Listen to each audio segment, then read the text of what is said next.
Oh man, another Pixar film, another Disney film. And the worst part is that it's on Disney Plus. Disney Plus. Oh my god, this is gonna be a piece of shit review. This movie's gonna be garbage. Gotcha.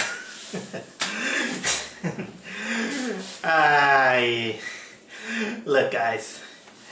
I want to state a lot of times that I don't hate Disney. I don't hate Pixar. I actually like them. I respect them. It's only the business practice that the ones that I don't like. Here's the thing, guys. Today I'm gonna talk about the latest Disney Pixar film, Soul, which was supposed to be on movie theaters, but unfortunately, Mr. COVID happened, and now we are stuck here, and now we all have to deal with streaming services. And you know that on my latest videos, I usually tended to snide and spit out on Disney Plus so much that I say that I boycotted. Well, I boycotted economically, of course, and still am.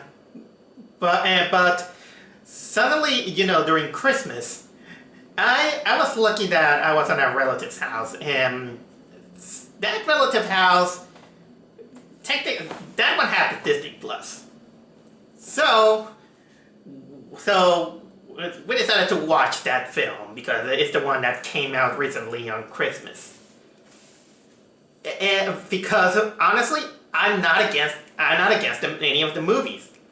I only against Disney Plus and their whole censorship and their whole editing and the whole maneuver of the Disney Plus thing. So much that I don't like a lot of their practices. But because of the benefit of the doubt that I cannot see this movie on movie theaters, I decided to finally had the luck to watch it now.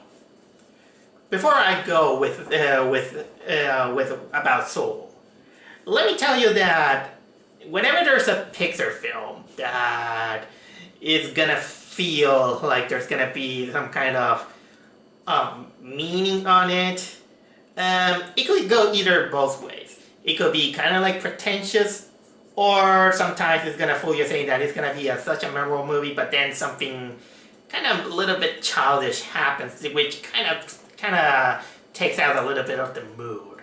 And people are having lots of worries about it. But you know what? Considering that this was gonna be a movie about the afterlife, about the soul and death, I'm actually kind of curious, and people technically tend to think that, oh my god, Disney, you're talking about death. This is not very suitable for children. I object. That is gonna give me a lot of respect to Pixar in this case, because as a big fan of Osamu Tezuka, a lot of Osamu Tezuka work, he does well about trying to cope up with life and the coping of death, and even in the most dire of ways. So this is why I was very open-minded to watch this film. And the only thing that kind of rubbed me in the wrong way, but I'll go a little bit into that territory, but I don't want it to think, bad things about it, is when the movie had a little bit of their uncontrolled ego and began to think that, oh yeah, we're gonna have this movie which is gonna be our first Pixar movie in which our main character is an African American. We got African American this, African American that, and yeah, I know, something has happened. They're gonna arrest me. Nah, they're not gonna arrest me. They're not gonna arrest me. But hear me this. I didn't care for what the race or social status that the character is gonna be, because as long as the message is, then it wouldn't matter. I'm most and luckily at least the heads up the movie doesn't do that, the but when publicity kind of begins to advertise a movie like that, that sounds kind of pompous, at least in my opinion, I'll say. But that didn't bother me, and I was actually planning to watch this movie even though all this thing happened. I was gonna find my way to watch Soul, and finally saw it. And here's the thing. Well, I like Wolf Walkers better, mostly because I am a little bit biased on 2D animation. And I still think that Coco is still my favorite Pixar movie. This is not exactly gonna be kind of like my best Pixar movie, but the things that it does is still good enough to become one of my best of the year. This is a good feat considering that last year we got Toy Story 4, which unfortunately wasn't too much of a good movie enough to deserve an undeserved Oscar. But still, Soul it kind of deserved it for the boldness of what it was trying to do. It has its problems, but I'm not gonna deny that there was kind of like a good amount of passion in it, especially on a subject matter that is about the meaning of life and about, well, afterlife and pre-life. Well, anyway, the movie centers on this middle school teacher named Joe. He's played by Jamie Foxx. He's a music teacher who he basically has the usual things about a man of his age. He's working part-time on the school, and he gets the chance to finally work full-time so he gets a better paycheck as well as health insurance. The good things that he needs in order to live, to settle his life. He has his mother who lives in a trailer with his friends, but then he gets the chance to fulfill his dream when he gets a gig in order to play piano with some professional jazz performers, because, well, he wants to be a professional jazz player. In his case, a piano player. And the first day when he finally gets the job, he impressed his boss. He's gonna tell about the gig, but unfortunately, he falls down in a manhole and he gets killed, quote unquote. So then the movie kind of jumps into his own version of his soul. He goes technically into the afterlife. Let's say that I'll get to that kind of like in the soul things. But unfortunately, he's like, no, I had this job. I can't die. I'm not going to the great beyond, who looks like this big giant ball of light, which, two things that it made me kind of laugh. First of all, it kind of looks like the light from the Star Wars Holiday Special, in which, when the Wookiees walks into the light. That was actually kind of funny. And second of all, apparently this big light is kind of like a bug zapper, because other souls go there kind of accepting their death, and once they go there, they go like... I know I'm kind of spoiling it, but I have to tell you at least, because you have to see it. It's kind of hilarious. But of course, Joe doesn't want to go to the great beyond, or Kagutsushi if you're actually Megami Tensei fan. So he goes into this pre-existent world where there are all these little souls there that are trying to get their personalities, their purpose in life, And of course, he doesn't want to be found out that he just ran away, and he just wants to find ways to go back to live in his body. He wants to go back into his body in order to get his dream job.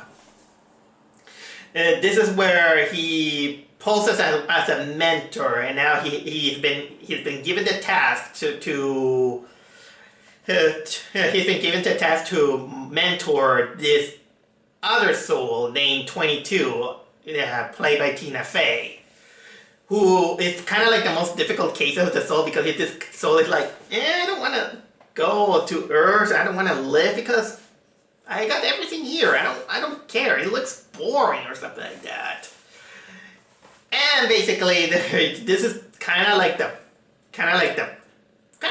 first act of the movie, but there is some things that I have to tell you on the second act, because the second act and the third act is when the biggest meat of the movie happen.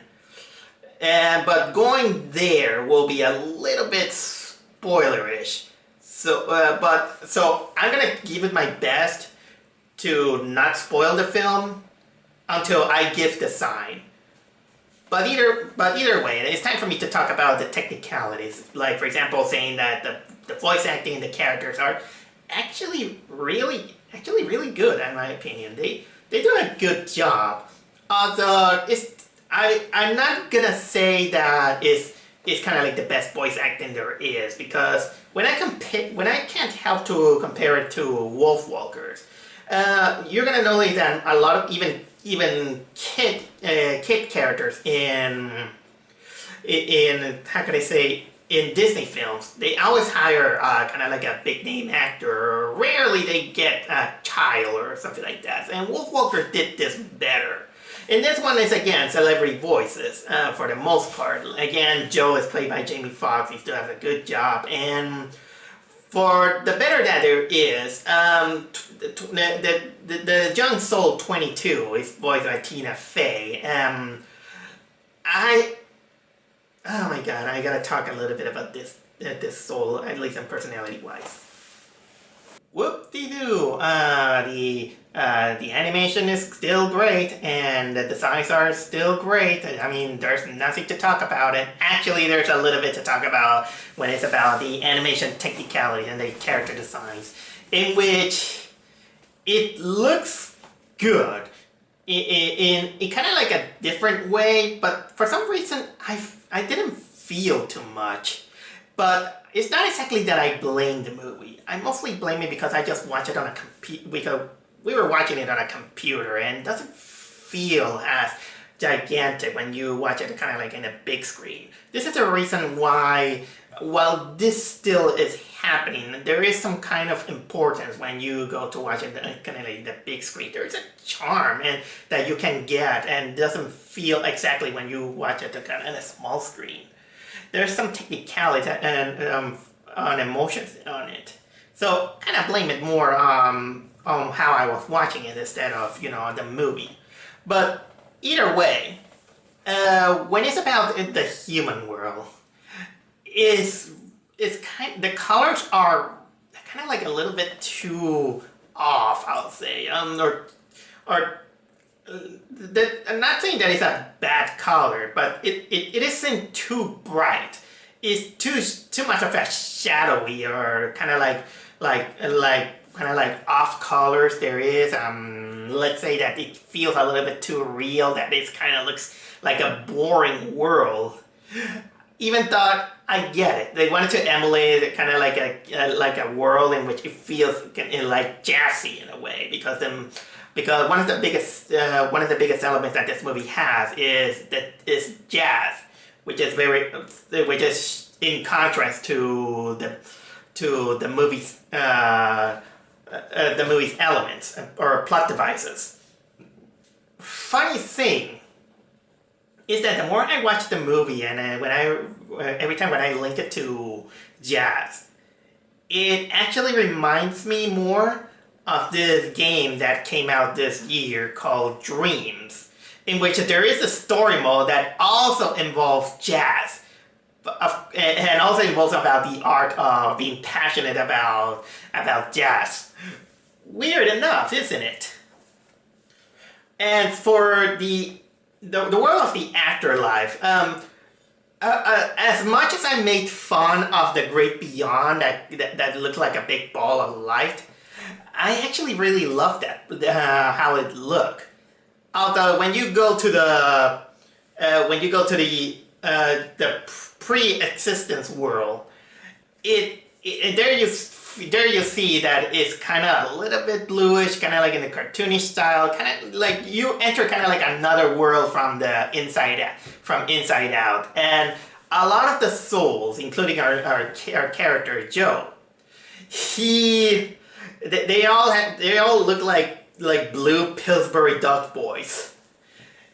But also there is these beings that interestingly enough, they are not 3D models. They're actually, you remember those Disney style of these people that are shaped with the lines and everything, and they're flat, but they're two-dimensional, but they look kind of like a line. And their designs are really reminiscent of these old Disney cartoons when they, like for example, saying like, okay, I'm gonna draw this person on a chalk, and the drawing on the chalk comes to life. That's how they kind of look, which is kind of interesting. And most of these characters are basically the kind of like the guides. They show like, oh, welcome here, come here.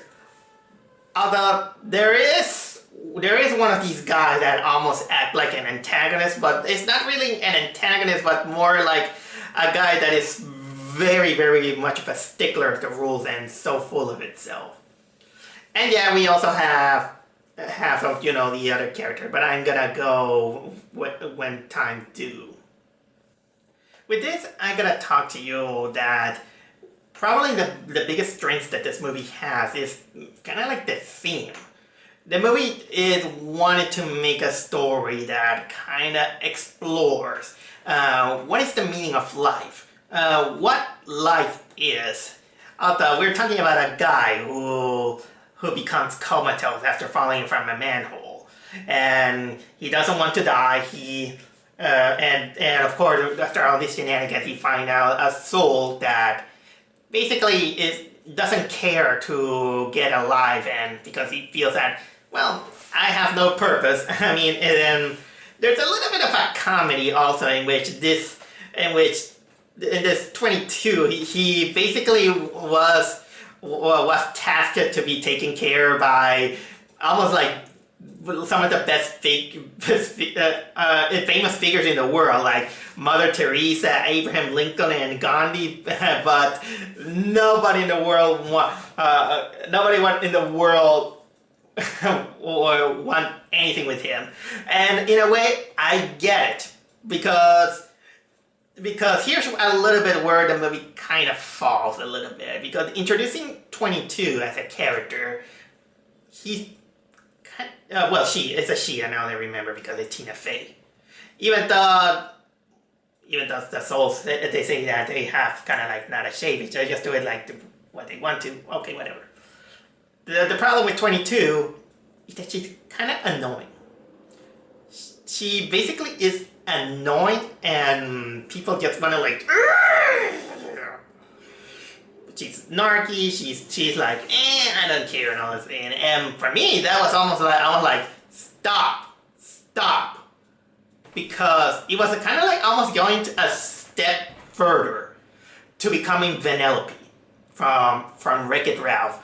And as you can see, I really don't like Vanellope. Sorry, the cars. But luckily, the movie make up for it. Although the character, it takes kind of like a while saying that, well, she's technically a kid. She's technically a kid, or a kid that kind of like doesn't care. But her uncaringness about living is mostly kind of comes as snarky. That somehow is like, well, someone like, why should I care about this character? And although Well, in a way, you kind of don't want to care about Joe because what he thinks is like, oh, I'm gonna take the, I'm gonna, I want to. I'm not gonna reveal exactly, but he just wants to take opportunity of the whole thing so he can make his dream job. But anyway, about the meaning of life, it actually comes up a little bit more on the second act, where because of certain situations that I'm not gonna go into detail, both characters end up into the real world. But unfortunately, 22 gets into Joe's body, and it ends up with a cat. And without going into further details, this is where the movie wanted to show you that, well, what is life? Is life, building up, a dream job where you're gonna go into your life over and over again? Or life is, well, the little things that you do. Like every single thing that you do, that's technically the good aspect of the life. Which is a magnificent message, I would say. But of course, it's time for me to, prove...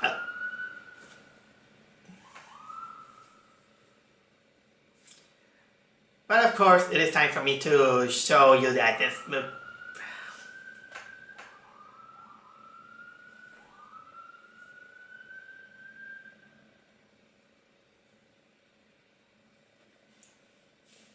But of course, it's time for me to prove you that not...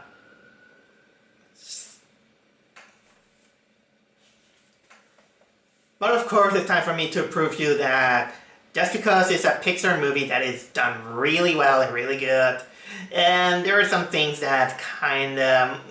You want to say you could nitpick out of it, which are, in my opinion, kind of like the weakest parts. And aside from the number 22 being kind of annoying in a way, again, it doesn't reach Vanellope territory because at least 22 doesn't have the Sarah Silverman annoying voice.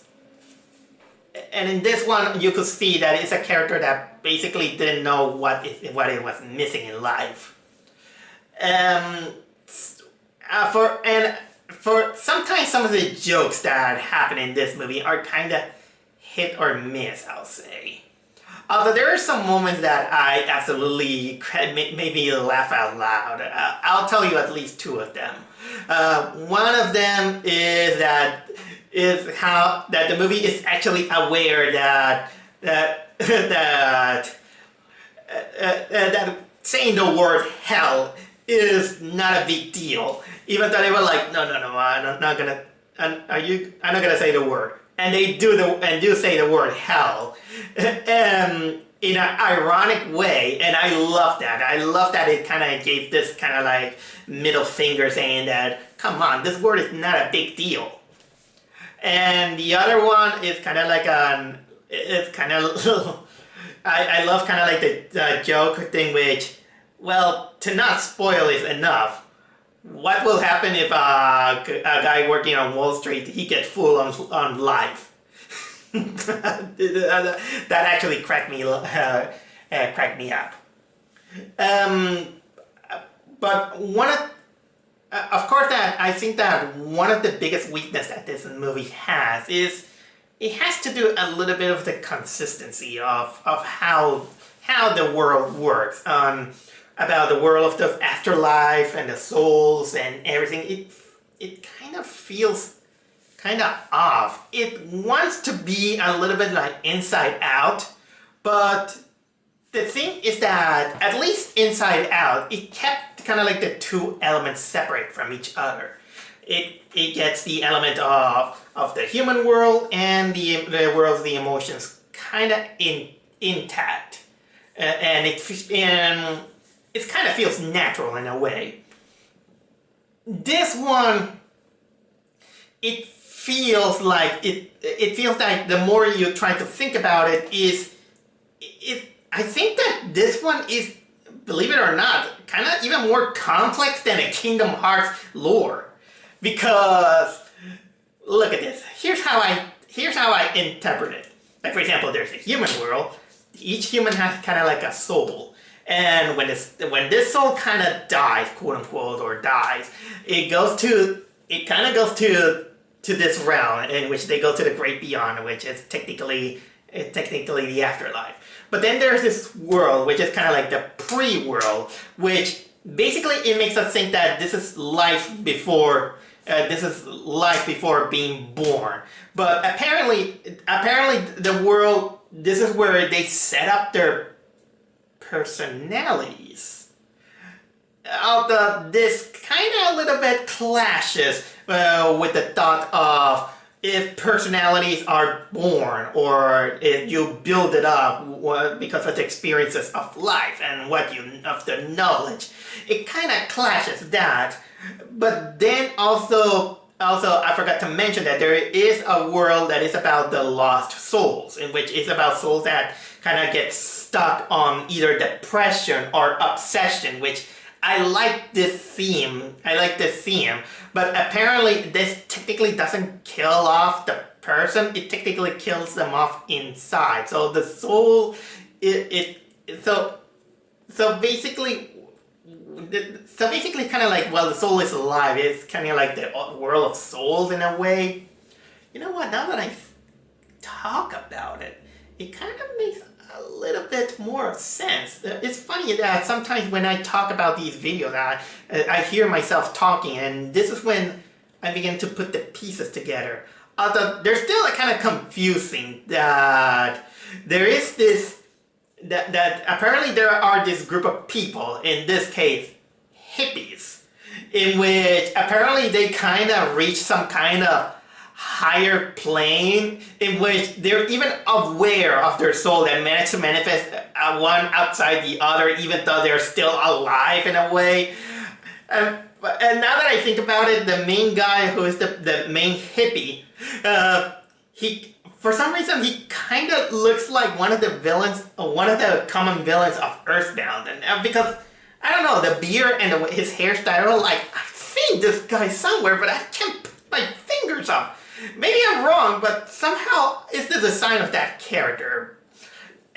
So basically, this is something that boggles a little bit of my mind. And although I do want to say is that, well, I know that this Disney Pixar film that they don't want to go into, biggest territory because, well, they almost did, but unfortunately not every soul can be, very happy. Sometimes it goes into bigger depressions that somehow is kind of, well, you know what? I'm gonna shut up. I will say again that the theme about us questioning, I mean,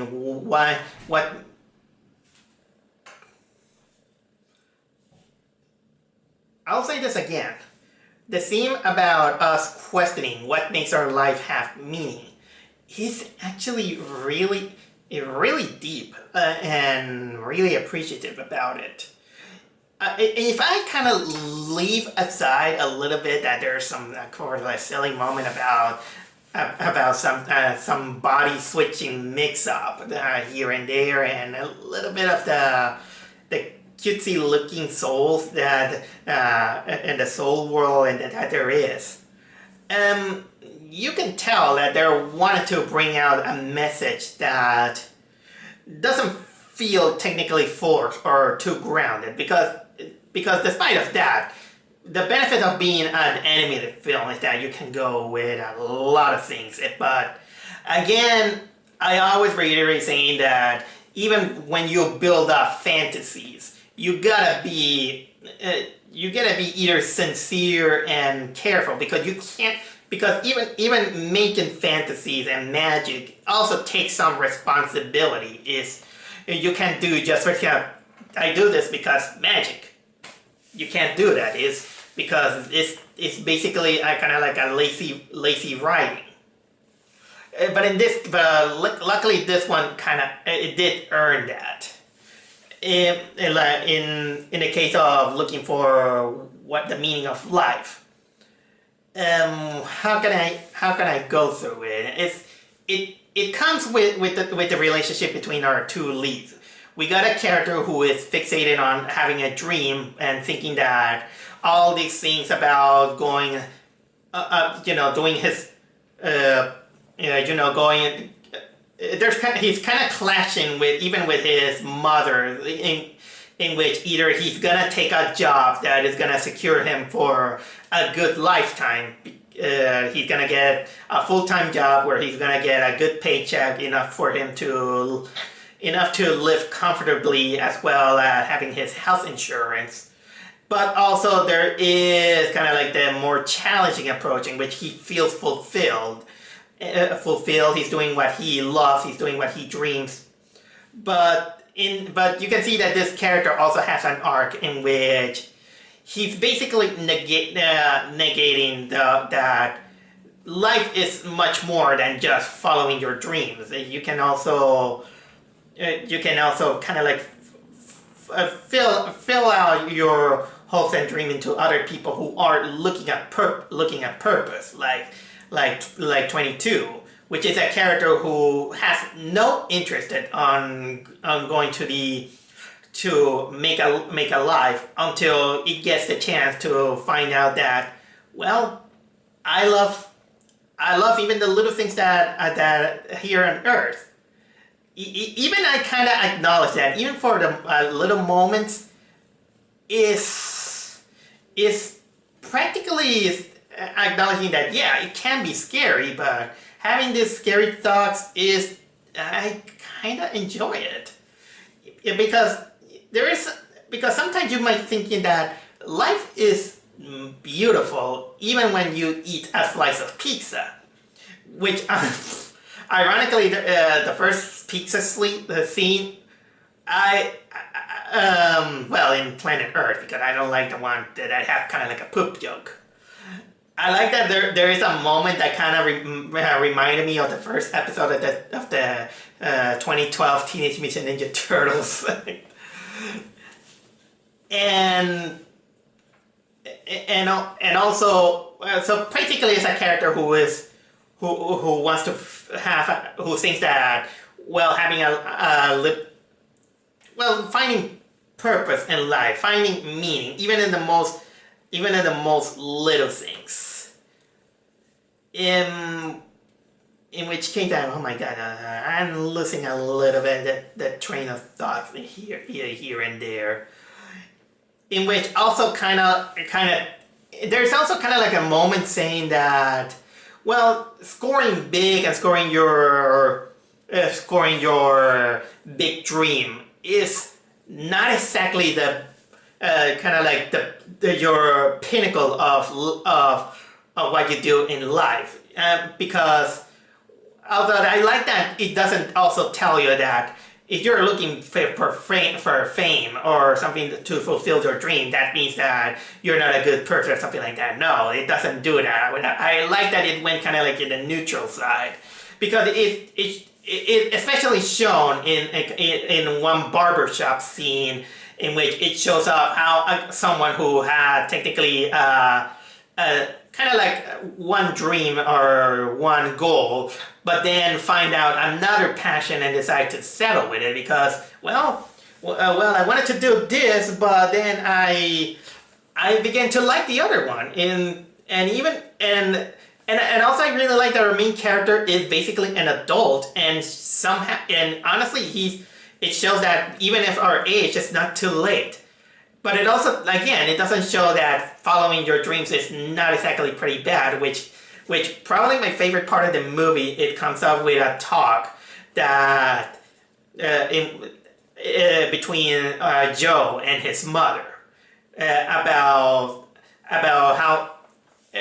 following your passion, even though you might kind of lose a chance to get a kind of like a good paycheck or your life is gonna kind of like secure. Because sometimes even if something doesn't gonna set you for life, it's a big gamble, but sometimes we gotta jump into it because we want to try it once at least.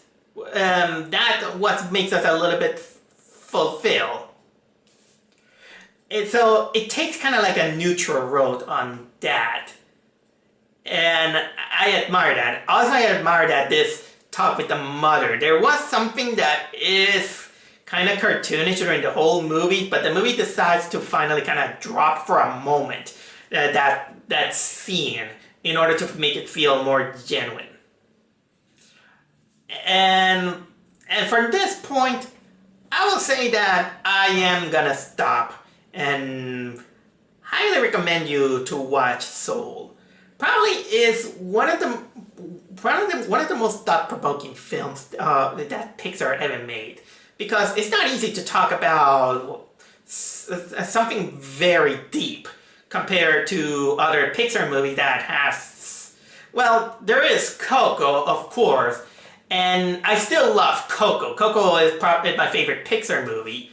There is Toy Story 3, and there's, of course, Up. Well, personally, I like Up, and I like Coco better than Souls. I cannot deny that there was an ambitious approach on that one. So I even thought that it is on Disney Plus, which I, again, against it. I absolutely highly recommend this film. It's too bad that that because of the whole situation around the world, it didn't go to the movie theater, which was supposed to. I would have loved to see that one, and actually I will have been curious to see what short film was gonna be. Oh wait, it's on the Disney Plus. I think that I don't know what it is, so I'm gonna check it out if it's possible. But either way, one thing that Souls teach us is that, well, life, even the smallest things that you do, whatever, you take a nice stroll, you see a beautiful paradise, eat something delicious, go with your family members and everything. Every single thing, they give us meaning on life.